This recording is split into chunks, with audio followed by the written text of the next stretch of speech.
Salut les amis. Donc voici encore une nouvelle visite, certainement différente des autres.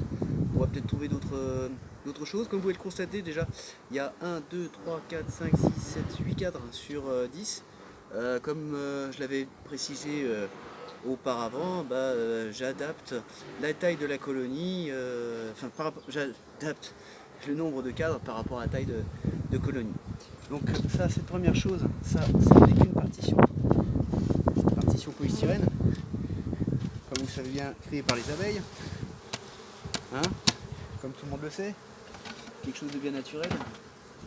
Hop, on va mettre un petit coup de fumée juste pour un petit peu les faire descendre. Et qu'est-ce que nous allons voir? Donc là on est sur un cadre de rive, parce qu'on est sur les extrémités, cadre de rive, donc normalement il n'y a que du miel.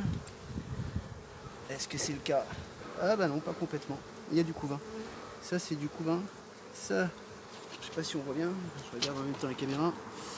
Hop, là il y a du couvain, là c'est du pollen. Vous voyez d'ailleurs les différences de couleurs. Ah mince, on voit pas bien, je sais pas que je présente mal. Ici on a différentes couleurs de pollen, différentes couleurs, différentes tonalités, orange, jaune, brun. Du côté aussi, tiens, c'est du couvain, c'est rare. En règle générale, c'est vrai que c'est plus les cadres de rive qui sont remplis de miel. Deuxième cadre. Alors là, c'est du couvain essentiellement pour l'essentiel ouvert. Attendez, je vais peut-être monter le truc. Est-ce qu'on voit mieux? Alors là, pour l'essentiel, c'est du couvain ouvert avec des larves à l'intérieur. Et tout ce beau monde qui travaille. Alors tiens, il y a une abeille qui, je sais pas si on la voit, les abeilles qui dansent. Alors j'en montrerai à d'autres occasions. Les abeilles qui dansent, en fait, c'est une façon de communiquer.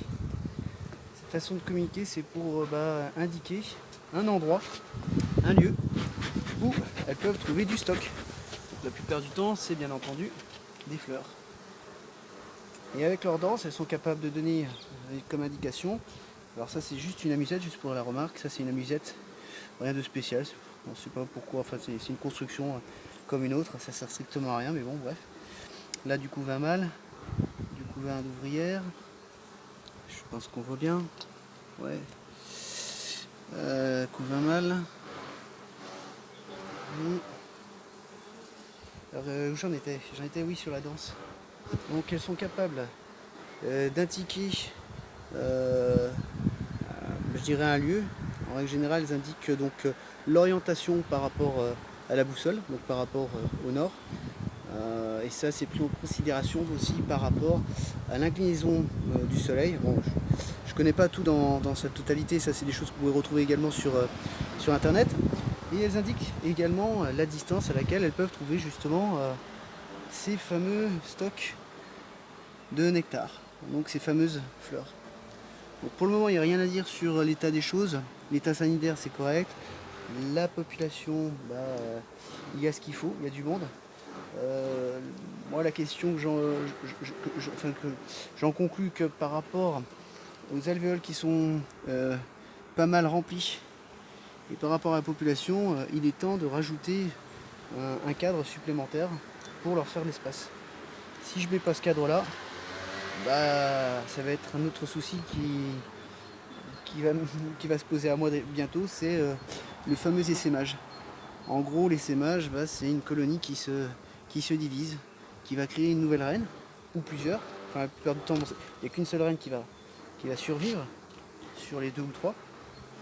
Donc parfois, il y en a 4, 5, peu importe. Et il n'y en a qu'une seule qui va vivre. Tiens, là, elle est là, la reine. Je ne sais pas si vous la voyez bien.